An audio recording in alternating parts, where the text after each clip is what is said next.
दोस्तों ये video option chain analysis series की फर्स्ट वीडियो होने वाली है। ये सीरीज़ बहुत ही ध्यान से देखिएगा, ये बहुत ही इम्पॉर्टेंट सीरीज़ है। बहुत सारी चीज़ें आपके सामने ऐसी आने वाली है जो हो सकता है आपको कुछ हद तक पता हो, लेकिन उसका सही मायने में क्या यूज़ होता है, किस तरह से चीज़ों को एनालाइज किया जाता है, ये आपको इस वीडियो में इन डिटेल सीखने को मिलेगा। तो चलिए बिना समय गंवाए अब शुरुआत करते हैं। तो देखिए ये एनएससी इंडिया का ऑप्शन चेन है। ये कुछ इस प्रकार दिखता है। ये बहुत ही ज़्यादा लैगी होता है और इसमें जो है ये बहुत सारी चीज़ें इसमें इन्वॉल्व होती है जिसे एक्चुअल हम प्रैक्टिकल में उतना खास यूज़ नहीं करते। इसलिए मैं जो इस्तेमाल करता हूँ ये मेरा फुल्ली कस्टमाइज ऑप्शन चेन है, तो इसी को मैं प्रेफर करता हूँ। देख सकते हैं आप यहाँ पर जो है वन व्यू वन क्लिक में पूरा मुझे व्यू मिल जाता है। इसे इन डिटेल सीखते हैं, लेकिन उससे पहले हम कुछ टर्म्स और बेसिक जानकारी लेंगे जिससे कि हम स्टेप बाय स्टेप आगे बढ़ सके।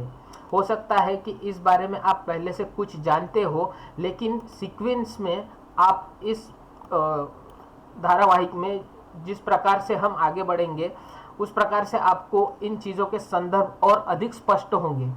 तो देखिए आइए सबसे पहले जानते हैं कि फ्यूचर क्या होता है। ठीक है, फ्यूचर एंड ऑप्शंस ये वायदा बाजार है। वायदा बाजार में एक्चुअल इंस्ट्रूमेंट ट्रेड नहीं होते। इंस्ट्रूमेंट का मतलब होता है जो इक्विटीज या शेयर्स हमारे मार्केट में अवेलेबल होते हैं, जैसे कि टाटा मोटर्स हो गया, रिलायंस हो गया, इनके शेयर जो करंट रेट पर चल रहे हैं। अभी मान लीजिए XYZ शेयर का दाम अभी 100 रुपया चल रहा है, तो उसके 100 शेयर लेने पर हमें 1000 रुपये का भुगतान करना होगा। लेकिन उसी जगह पर अगर हम उसका फ्यूचर खरीदते हैं जो कि एक कॉन्ट्रैक्ट होता है। अब फ्यूचर ट्रेड क्यों किए जाते हैं ये भी समझ लीजिए, क्योंकि इसमें हमें मार्जिन बेनिफिट मिलता है। Margin benefit in the sense, जो शेयर 100 रुपये का है उसे अगर हम 1000 क्वांटिटी खरीदने जाए तो हमें फंड रिक्वायरमेंट होगी 1 लाख रुपए की। लेकिन अगर हम इसी को अगर फ्यूचर में ट्रेड करने जाए तो हमें एक्चुअल में इसके 1000 शेयर्स लेने की ज़रूरत नहीं है, हमें इसके 1000 शेयर्स का कॉन्ट्रैक्ट लेना चाहिए। तो उसका कॉन्ट्रैक्ट का जो वैल्यू होता है उसका फेस वैल्यू इतना ही होगा, लेकिन उसमें हमें मार्जिन बेनिफिट बहुत ज़्यादा मिलता है, क्योंकि ये कॉन्ट्रैक्ट जो है 1 लाख रुपए का कॉन्ट्रैक्ट, इसमें लॉट साइज होते हैं। जैसे निफ्टी में 50 का लॉट साइज़ है, बैंक निफ्टी में 25 का लॉट साइज़ है, इसी तरह से अलग अलग स्टॉक के अलग अलग लॉट साइज़ होते हैं। क्योंकि हम निफ्टी और बैंक निफ्टी में ही ट्रेड करते हैं, क्योंकि as comparison to stocks Nifty और बैंक निफ्टी में जो है वोलेटिलिटी और वॉल्यूम ज़्यादा होता है, तो इसलिए हम निफ्टी और बैंक निफ्टी के संदर्भ में ही बात करेंगे। तो बैंक निफ्टी का एक लॉट अगर हम फ्यूचर में खरीदने जाए तो देखिए अभी बैंक निफ्टी का रेट चल रहा है 42,132 रुपया। तो 42,132 के हिसाब से ये 25 का लॉट 10,53,300 रुपये का फेस वैल्यू आता है। लेकिन यही लॉट जब हम फ्यूचर में खरीदते हैं तो ये 1.5 से 2.25 लाख में हमें मिल जाता है। मतलब 15 या 12% के करीब हमें मार्जिन रिक्वायरमेंट होता है इसमें। तो ये होता है फ्यूचर का बेनिफिट कि आप 10 लाख 11 लाख का माल जो है 1 या 1.5 या 2.25 लाख में आप खरीद सकते हैं। 1,67,000, 1,55,000 कुछ तो भी मार्जिन बैठता है। तो ये हो गया फ्यूचर कॉन्ट्रैक्ट। अब बात करते हैं ऑप्शन की। ऑप्शन क्या होता है? ऑप्शन एक्चुअल में जो लोग फ्यूचर में ट्रेड करते हैं वो ऑप्शन को as a hedging instrument use करते हैं। हेजिंग इंस्ट्रूमेंट का मतलब है कि वो एक इंश्योरेंस के तौर पर ऑप्शन खरीदते हैं।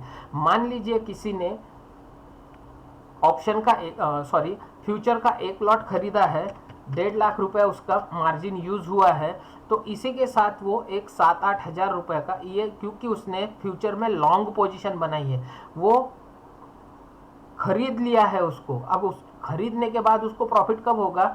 जब उसका दाम बढ़ेगा।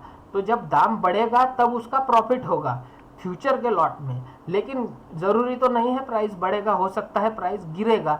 तो इसी को इंश्योर करने के लिए, जिस तरह से हम गाड़ी लेते हैं, अगर हमारी एक 5-6 लाख रुपए की 8 लाख रुपए की गाड़ी है तो उसके साथ में हम जैसे एक 25-30 हज़ार रुपये का 40,000 रुपये का इंश्योरेंस भी हम लेते हैं ताकि हमारी गाड़ी में कुछ नुकसानी हो तो उसका इंश्योरेंस हम क्लेम कर सकें।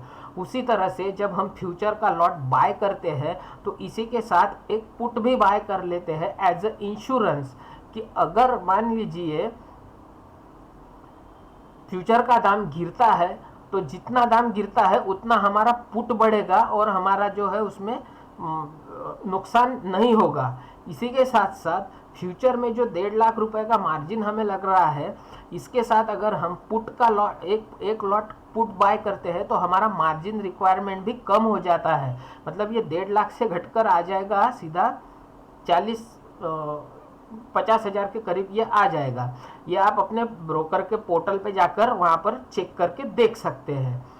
ये हो गया फ्यूचर एंड ऑप्शन।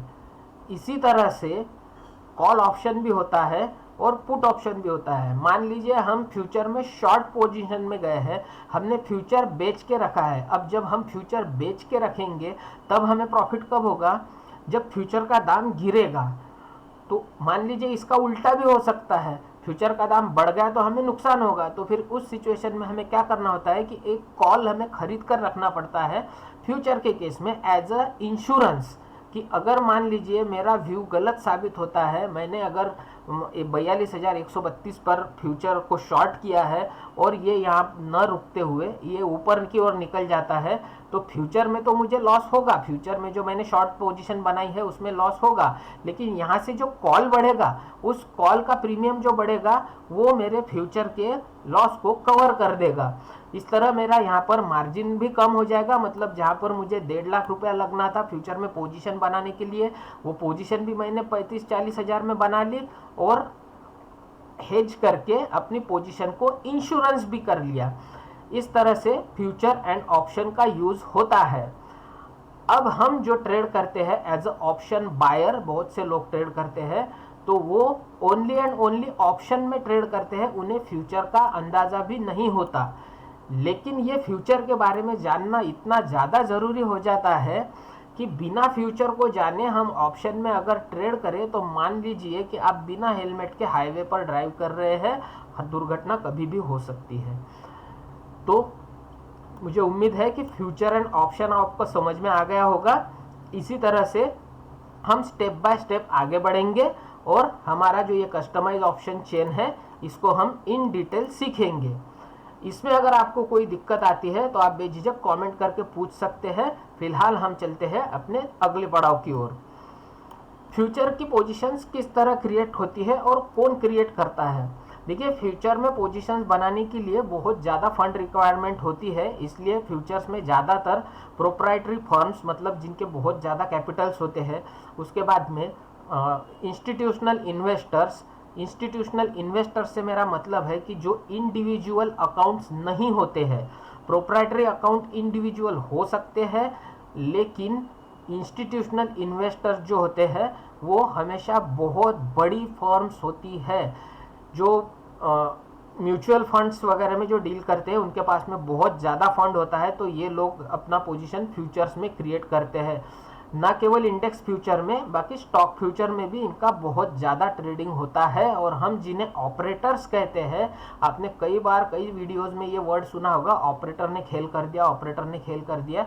ये वही लोग होते हैं, क्योंकि इनके पास में बहुत ज़्यादा प्रमाण में कैपिटल होता है, बहुत ज़्यादा तादाद में इनकी इन्वेस्टमेंट्स होती है और ये अपनी इन्वेस्टमेंट को बढ़ा भी सकते हैं, घटा भी सकते हैं, एडजस्ट भी कर सकते हैं, एवरेज भी कर सकते हैं, कुछ भी कर सकते हैं। तो इसीलिए इन्हें ऑपरेटर्स कहा जाता है। अब मान लीजिए इन्होंने निफ्टी में बैंक निफ्टी में यहाँ पर अभी ब्रेकआउट आ चुका है, तो यहाँ बहुत सारी पोजीशन फ्यूचर में क्रिएट हुई होंगी, जो ये लोग कैरी कहाँ तक कर सकते हैं, इन अपने नेक्स्ट रेजिस्टेंस तक। फ्यूचर में अभी हमारा नेक्स्ट रेजिस्टेंस कहाँ दिख रहा है, ये जो आप देख पा रहे हैं ये स्पॉट का चार्ट है। इसी तरह से बैंक निफ्टी में फ्यूचर का चार्ट भी होता है, लेकिन ये हमेशा इसके शैडो की तरह काम करता है, इसलिए हमें हमेशा स्पॉट के चार्ट पर ही कॉन्सेंट्रेट करना चाहिए। इसलिए हम फ्यूचर का चार्ट कंसिडर नहीं करते, हम स्पॉट का ही चार्ट कंसिडर करेंगे।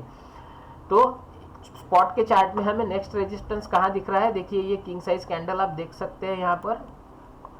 इसको मास्टर कैंडल भी बोलते हैं, माराबोजू भी बोलते हैं और किंग साइज कैंडल भी बोलते हैं। तो ये नेक्स्ट रेजिस्टेंस यहाँ पर ये वाला दिखाई दे रहा है। तो 42,751 तक ये पोजीशंस कैरी होंगी।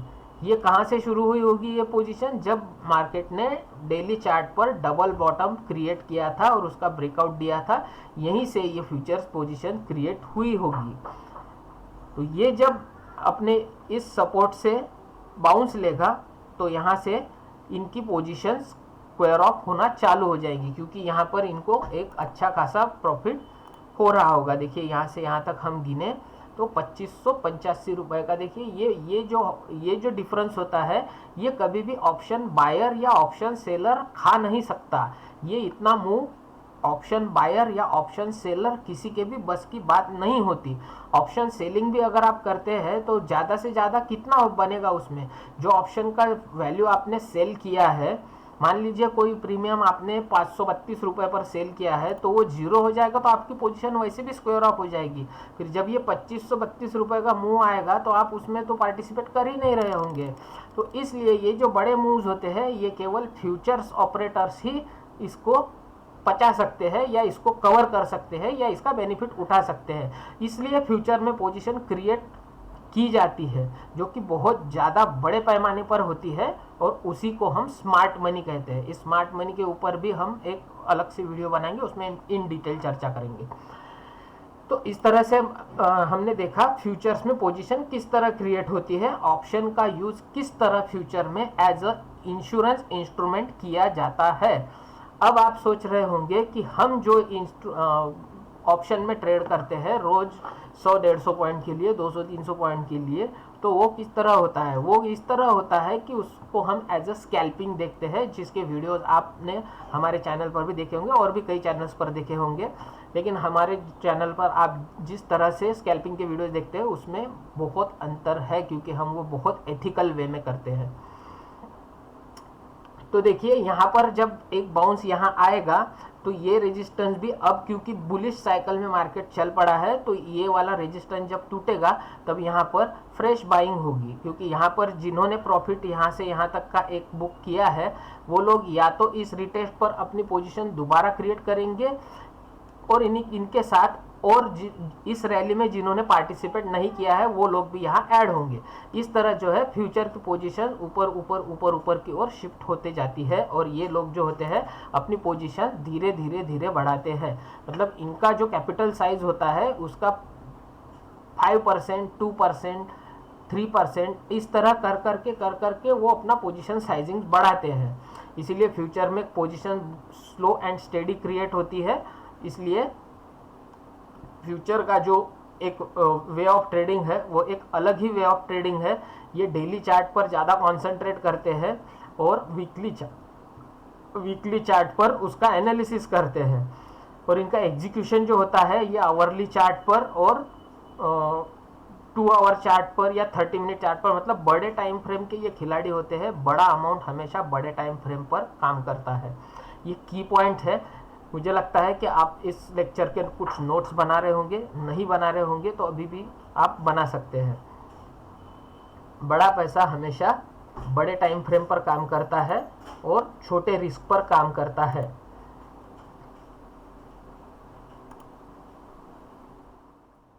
One minute.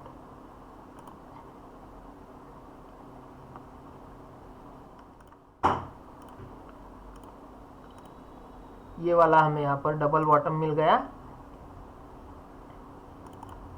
अब ये जो है ये फ्यूचर ऑपरेटर्स के लिए एक एरिया ऑफ इंटरेस्ट बन चुका है।